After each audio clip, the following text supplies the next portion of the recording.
Hi everyone, this video is on the mixed exercise 13 question 24. So we have this curve with equation y is equal to x times x minus 3 times x plus 2. And in part A, we want to find the coordinates of the x-intercept. So to find the coordinates of the x-intercept, we basically set the equation equal to 0, or basically y is 0 when we have x-intercept. So we have x times x minus 3 times x plus 2 is equal to 0.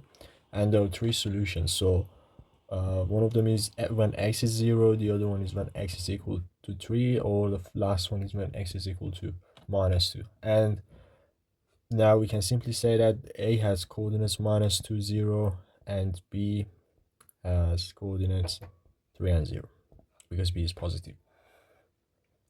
Yeah, and that's part A. So in part B, we want to find the total area of the shaded region. So we need to be very careful because the total area can be found by integrating the curve from minus 2 to 0, and also another integral which integrates from 0 to 3. But the thing is that the right hand side, if you look at this, the curve is under the x-axis. So the problem is that if we just want to set up a big integral that is just the integral of the curve from minus 2 to 3, then that's not going to give us the area, because the output of this part is going to be positive, and then here is going to be negative. And then if we just add a positive to a negative area, first of all, it doesn't make sense to have a negative area, and also they cancel each other out. So it doesn't necessarily going to be 0 in this case, but in some cases, if the graph is symmetrical, it could go. But essentially what we do is that we need to integrate from minus 2 to 0, obviously integrating the equation that we have, and then doing minus, so the answer to this integral, minus another integral which is from 0 to 3.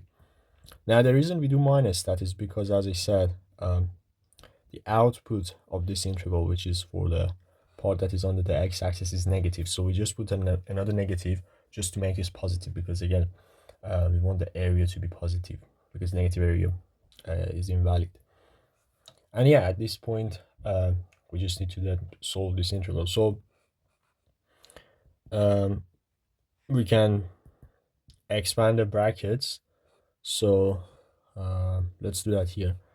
We have x, and then x squared minus x minus 6, and then when we expand, we get x cubed minus x squared minus 6x. Okay, so we have x cubed here minus x squared minus 6x dx minus the second integral, which is basically the same thing but with different limits. So now we can integrate each of them. So x cubed integrates to 1 over 4x to the power of 4, and then we have minus a third x cubed, finally minus 3x